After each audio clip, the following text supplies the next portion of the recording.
Hey everyone, back for another episode. And on today's podcast, we are going to be talking to Patty Fisher Dally from Sunrise Title, and we're going to talk about title and why it's so important. So, Patty, thank you for joining us. You're welcome.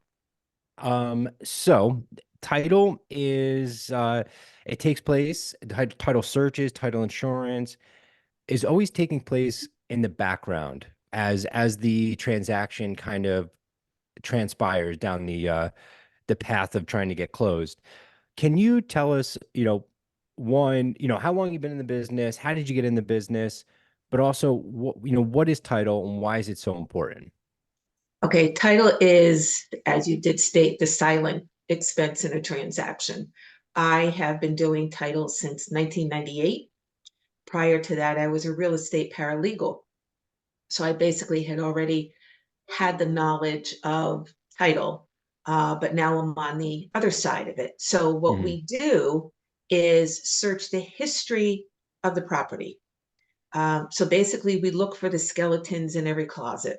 Hmm. And we tried to eliminate those skeletons, or at least let everyone know what is there, so that it could be a joint effort between the attorneys in the transaction and my staff to clear up any of those items in the title to make sure that everything is clean and clear.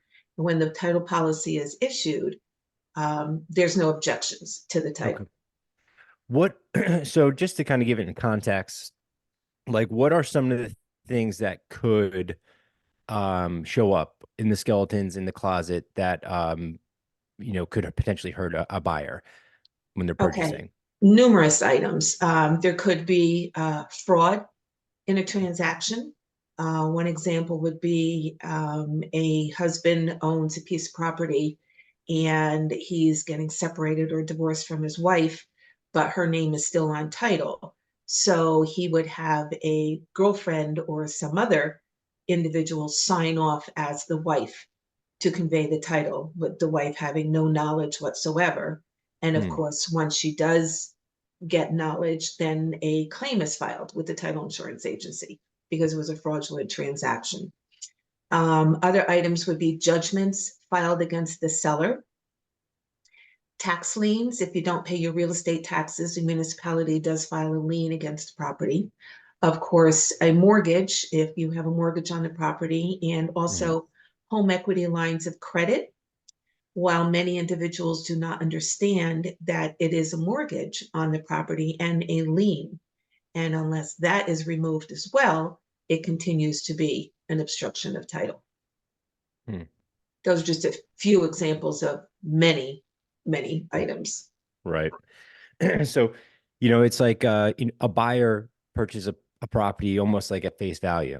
And but you are the ones that are behind the scenes saying, okay, is what you're purchasing is what you're getting, or is it coming with a ton of different baggage that can really, hurt the property or limit the property, when it comes down to closing? Because you never want to buy someone else's problem, right? Correct. So Correct.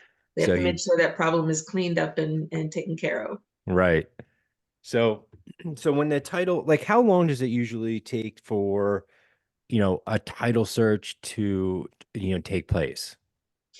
We contract with title searchers in each and every county so that they are aware of all the specifics in each respective county. Hmm. It usually takes about, we usually estimate between a week and 10 days to make sure that everything is taken care of properly. Of course, if necessary, we can get it done much sooner. And then if we do have other issues, as if it's a complex condominium association or townhouse, that involves a lot more search work Hmm. because they have master deed and bylaws that are filed in the county clerk's office, and we have to read those documents. And there are many times that it is several hundred pages. So those will take a little bit longer because we do have to read those documents as well. Wow. So, Do so you Patty, when find, you're doing oh, the title search, that's one end of things, but then there's also the title insurance. And I know a lot of people get confused, basically what is that? Can you explain that in layman's terms so people can understand? Sure, we do the preliminary title search to see what is out there against the property. And at the closing, we make sure that everything is taken care of. The mortgages are paid and discharged of record. Any liens that are against the property are paid and discharged of record. When all of that is done, then a title policy is issued to the homeowner and to the mortgage company if there's a mortgage company involved. That title policy is a one-time fee for the homeowner to protect them from the history of the property. It's not like a auto insurance or a homeowner's insurance where you pay premium every year. You pay it once and it's yours for the entire time that you own the property. The only other time that you would pay for title insurance would be if you refinance your home. The mortgage company will require a title insurance policy to protect them for the amount of the loan that they're giving to the individuals of the home. And that policy is paid for by the homeowner when they refinance on behalf of the lender. And what type of things will that protect that homeowner from in the future? Anything and everything from the past of the property. Okay. So if we have a situation of what I had explained earlier, someone comes from the past and says that I have an ownership interest in the property. A claim will be filed with the title insurance agency and they will review the situation. Basically, what we do is we make sure that the buyer of the home remains whole, doesn't lose the home, and it doesn't cost them any money to make sure that they still have a house to live in. Got it. It's really not all that complicated, but so confusing for a lot of people, not just the general public, but also a lot of people in our profession. Right. You're always amazed that people just don't get it. Right. It is very intense, actually, when you think about it. We have Right. to make sure that the I's are dotted and the T's are crossed. And if they're not, then that is an issue in the title. We're like investigators. We review documents, we plot deeds to make sure that you're buying what you think you're buying. And we also have to look at signatures on documents and make sure that the signatures are proper signatures. We actually have a file in the office now that the individual obtained title having 3 names in his name, and he conveyed out only using 2 names, dropped the 3rd name, and the signatures are not the same from when the individual purchased the property to now when he is selling the property. So that's a big red flag. It is our position to notify everybody of our concern. And now all the parties have to get together and figure out what needs to be done. Our recommendation is to go back to that individual and have them re-execute a deed or provide proof that quite possibly he did drop the 3rd name in his name legally.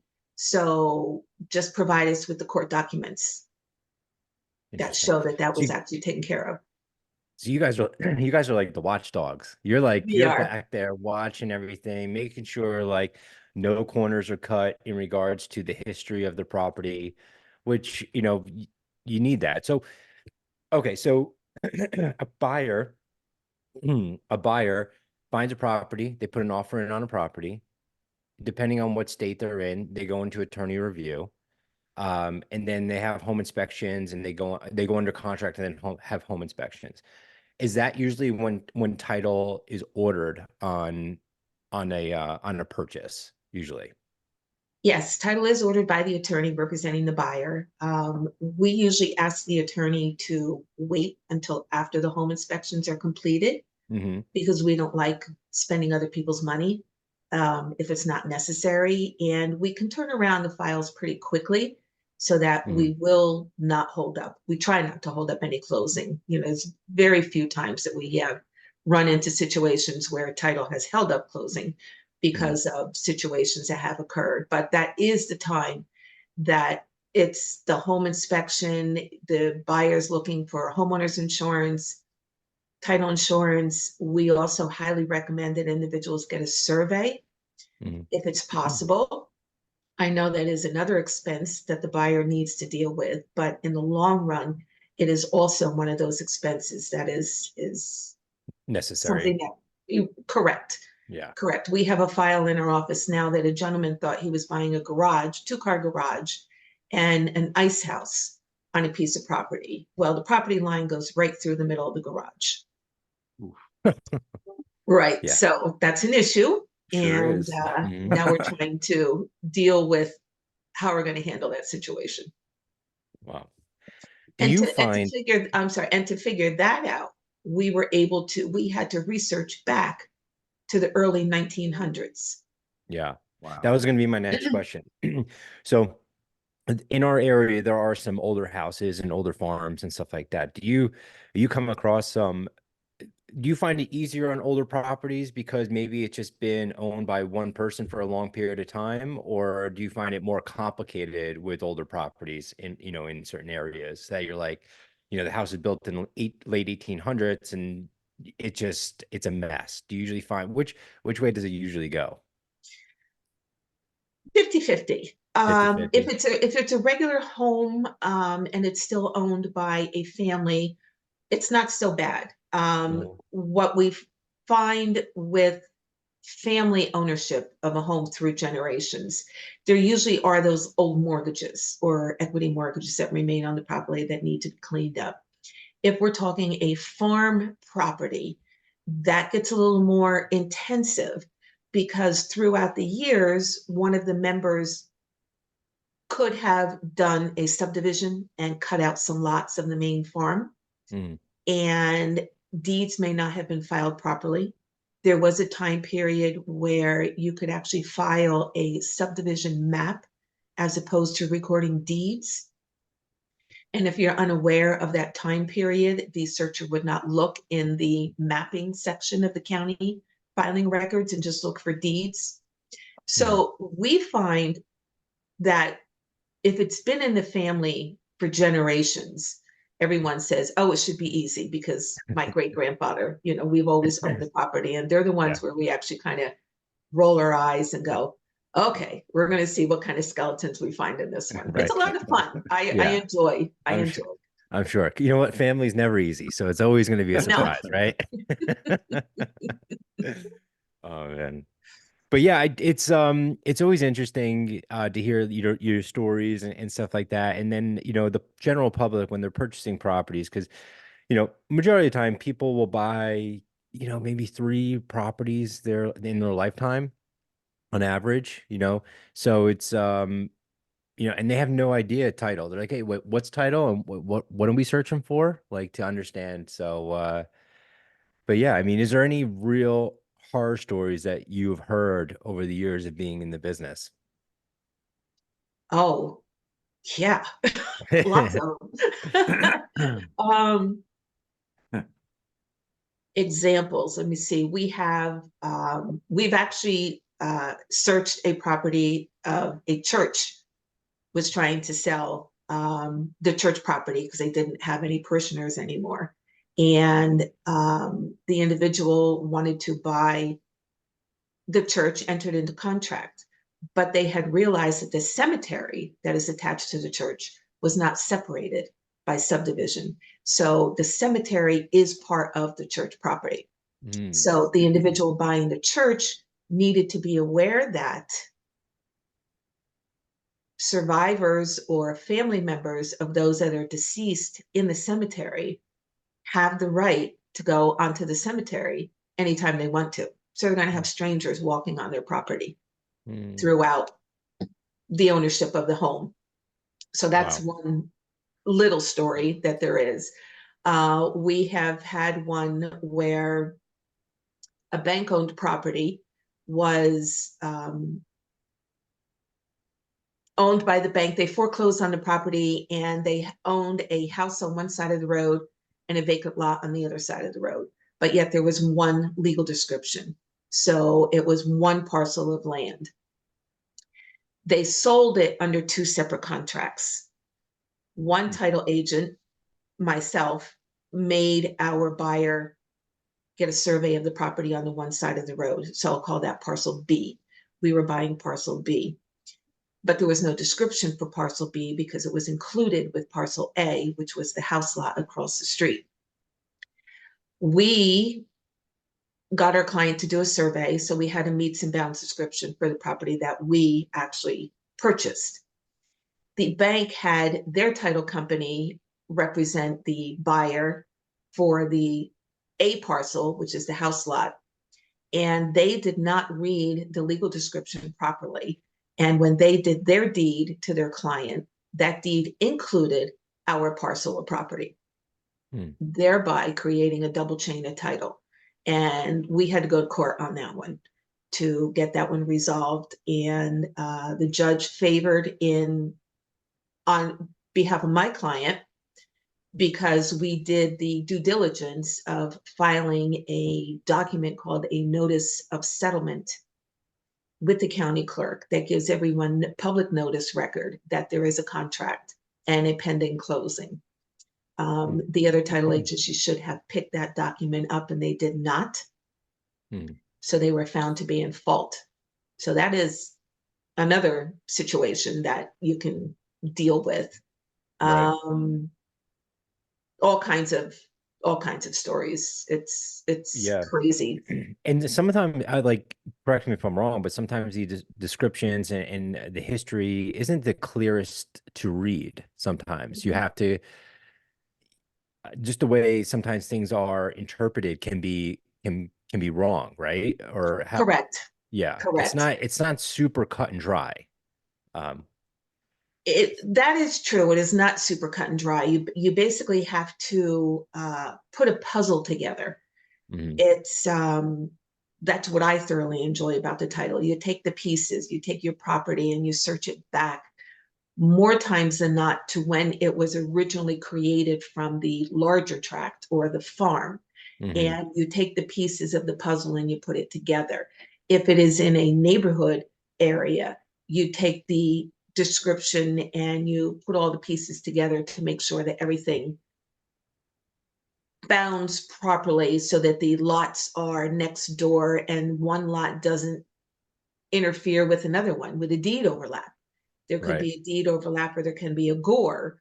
And the only way to properly get that resolved and understood by all the parties is to get the survey. That's, why we feel surveys and title really should go hand in hand with each other. Right. Makes sense. Makes sense. A lot of A buyers just lot don't of want to layers. make that extra expense towards the end, and that's Yeah, that's a shame. And I do understand that, sure. They're making the largest investment of their life and they're already strapped, but it's that hindsight issue that people always come up with. To me, it's part of your insurance on your property. It shows you exactly what you're buying. It just, to me, it makes sense to do. I always recommend it to my clients. Obviously, whether or not they choose to do that is up to them, or the lender sometimes, lender requirements. But there are more times than not that I would love to have a survey done because you look at some old surveys and they just don't, the description is horrible. It's from the early 1900s and it doesn't make sense. Right.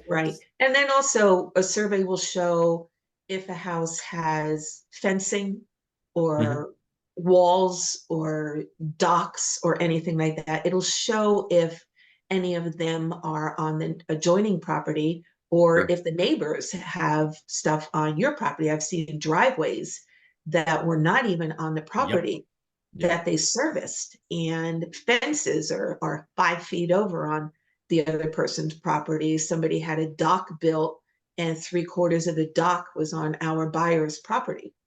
You don't realize that or understand that unless you have a survey done. Right. Yeah. I would agree with Jeff. Like, you should always get it done because you don't know what you're buying unless you have it, right? You don't have, you need that survey. And I've seen it. I've seen driveway issues. I've seen the survey go through the center of a garage once. Right. Yeah, you never know what you're gonna get It gets sometimes. wild. Yeah. It does. Yep. Patty, you want to touch on anything else? I mean, about title, how obviously it's really important. It's kind of going on in the background to make sure that you are buying, what you think you're buying. Anything else you want to touch on? Just the fact that title is regulated by the state of New Jersey. So Hmm. our fees, we are told what we can charge.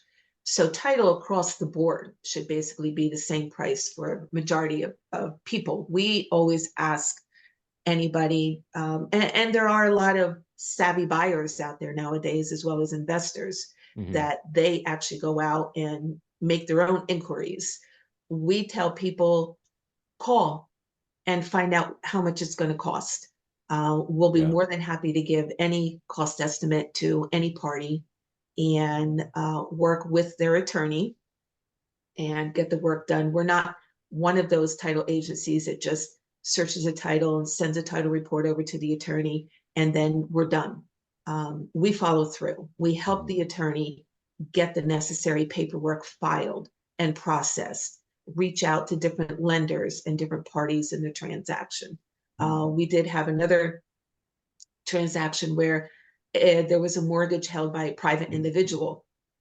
The private individual passed away and his widow was surviving. So the widow had to sign the discharge of mortgage. And she basically said, I don't know anything about this. Hmm. How do I know I was even paid?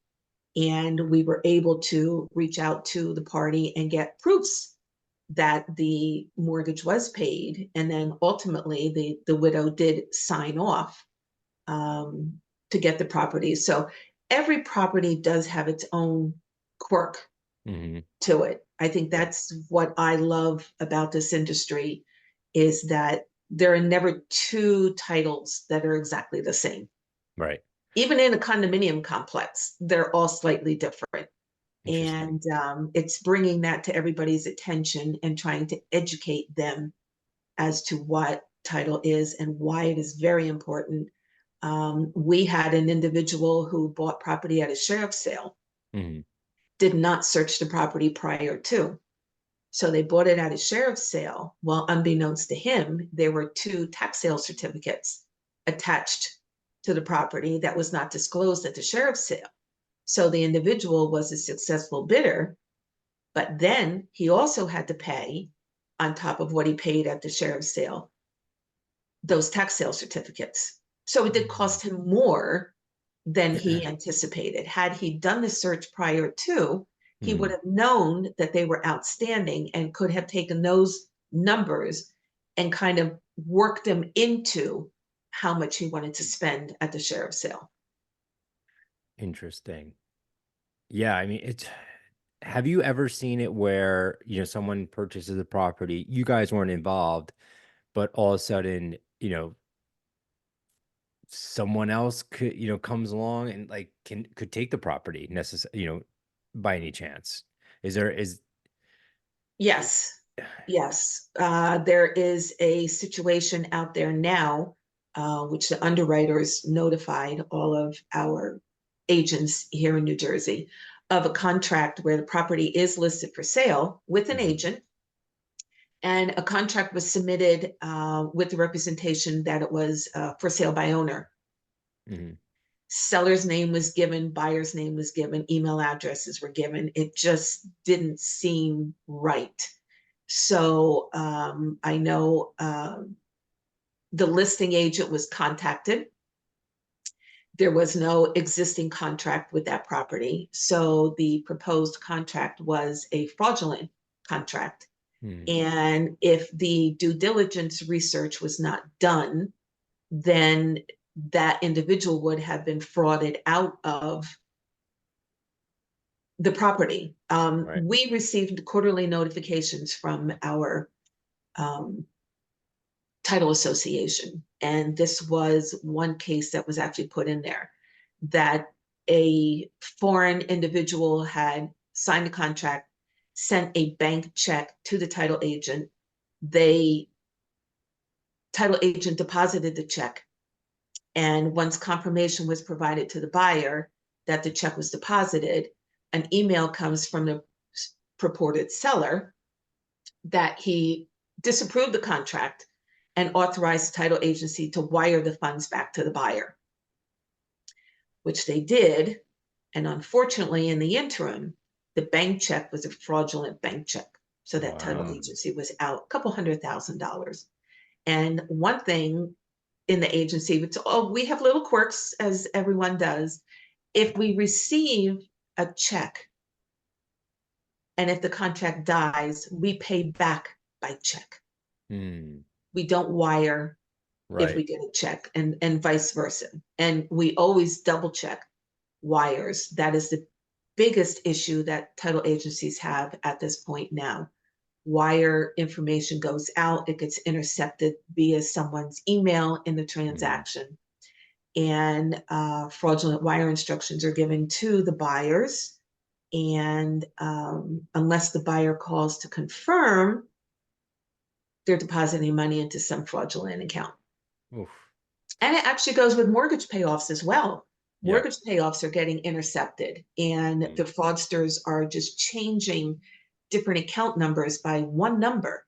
Right. And it does not go into the proper account for mortgage payoff. Right. It's definitely a vulnerable process for sure. Definitely. Well, it's, man, talking about hundreds of thousands of dollars, and they just couldn't pick up on that. The timing of everything just happened so quick where a check what takes sometimes 2 to 3 days to clear, or If it's a bank check, yes. yeah, If it's a regular personal check, it takes 10 days to 2 weeks.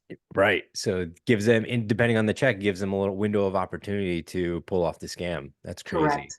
Correct. Wow. It's unfortunate, but anything else you guys want to share? Any more questions? Jeff, anything? No, I think we pretty much covered it. I mean, it's there's a lot to it, but Yeah. it's I think it's easy for everybody to understand, and it'll be easy for other agents to explain after hearing this as well. I It's hope always so. it's Yep. always that background that's titles happening. Well, what is that? I Right. remember when I was brand new, oh, the title search is happening, and I was like, "Oh, okay, what the hell is that all about? You know, um, and obviously, Patty, you explained it perfectly, so we appreciate that. Mhm. Anytime. And if anybody has any questions, if you get any feedback at all, and there's any specific questions or anything in Yep. that regard, just, forward to me, and I'll do, my staff and I are here to help anybody out there. That's what we're here for, to make sure that the transaction runs smoothly and everyone gets paid, so to speak, but Mhm. not so much. The buyer gets a house, the seller Right. sells a house, and we just want all the parties to be happy at the end of the transaction. Right. There's a lot of layers to the transaction. There's a lot of people involved in the transaction, and just making sure that, like you said, all the T's are crossed, I's are dotted, and you purchase, you purchase what you're putting your money towards. So, um, we're gonna put your contact information in the description of the video as well, just so people can have it and they can reach out directly to you. Okay. Um, And but Sunrise Title covers both New Jersey and Pennsylvania. We have an affiliate in Pennsylvania as well. Yes. Right. Great. So, Patty, thank you so much for your time. We're gonna have you on again. But yeah, we wanted to kind of inform people what title was, when it took place, and why is it so important. And you know, obviously, we'll hear some more stories down the road when you come across them. But thank you so much for jumping on today. You're welcome. It was my pleasure. And thank you for the opportunity to Yeah, notify everybody. sounds great. Thanks, Patty. We Thank appreciate your you. time. All right, bye guys. Take care. Bye.